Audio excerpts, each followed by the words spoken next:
gushes over and harasses Andy to watch a player, give me a few players. It could be possible. It could possibly be, and why? Do we trade up in the first without this happening? I mean, unless he stomps the table and Andy agrees, I don't think they trade up for a given player.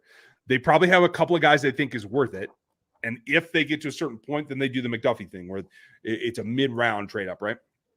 But do you have anybody, Dan, that you think like this is just such a good fit? Somebody's pounding the table for Andy to do this. Maybe it's Veach. I think it's Jordan Addison.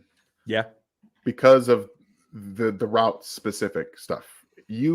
I think we saw this year. You can get open. Guess what? Andy Reid they don't have to do too much. They can scheme you in space. If you can get open, guess what? They're going to use it. And while I think he's a little bit of an overrated yak player, I think people overrate his yak ability. I think he struggles with angles still. Myself, because he doesn't have that boom and go. He doesn't have that last year. So in the NFL, it's going to be a little bit different. But you can get schemed into space after the catch. Everything else, manipulation tactics. He's excellent. He understands leverage. He reads that well. He runs good routes. I think that there are some where he adds a few steps, and I think his breaks can be a little uncontrolled at times. We'll see if that gets a little bit cleaned out in the NFL. But that's somebody that I think would be, he drops past like a certain point, they're looking to go get him because of the fit in the offense. And I think that even though he's 6 foot and 170 something, I don't think it matters so much for them because they look at what he can be in this offense in a day and age where you're not going to get hit a ton like you used to be able to. So 170 pounds, you can kind of figure it out. I think they're pissed that the Zay Flowers train took off. They wanted him like in the probably, and they're angry. I don't know if that turns into a stomp on the table kind of situation, but I do think that they like him because I think there's enough that they can see that reminds them of the durability that Tyreek brought to the underneath type stuff when he was a rookie and even second year. And I do think they probably like the same thing in some guys later in the day, but for a trade up, I don't know. I hope that it isn't another thing trying to talk Andy Reid into a running back. As much as we should give Brett Veach credit for Patrick Mahomes, we should blame him for Clyde Edwards-Helaire. So yep, I agree with you. That's the truth.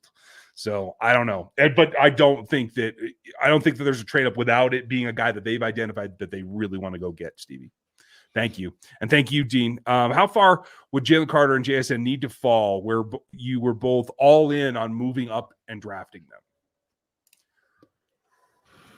I think Jalen Carter is a closer to a generational talent, and I hate using that term because everybody throws it around too much. Yeah. But I think he's closer to a 10-year, like possible all-pro type player than JSN is.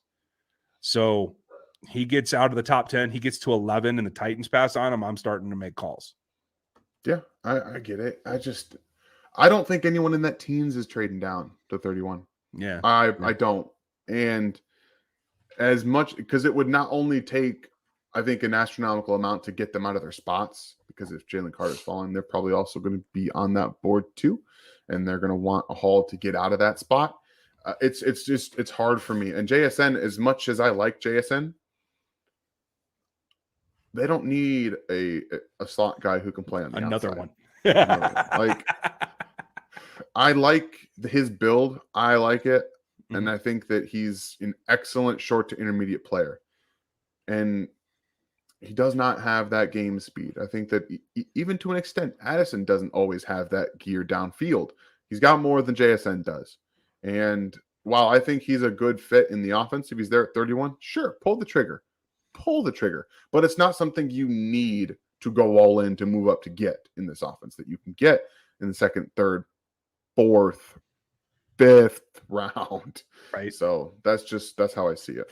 Okay. Yeah, I won't argue. I mean, on a crazier thought, if Will Anderson gets to 8, I'm giving away the baby with the bathwater. Like, I mean, yeah, I understand. That's a Derek Thomas type move for me. And I think that might be worth it, Dean. So yeah, Jason, if he gets to 20, that's where I'd start thinking about it. I get it. But you're probably right, Dan. They're probably thinking about the other guy that I have in the first round, and that is Jordan. Yes, I think it is too. Who timed out literally the same overall speed in the 40. Jason's just a lot quicker in and out of his cuts. Who knows?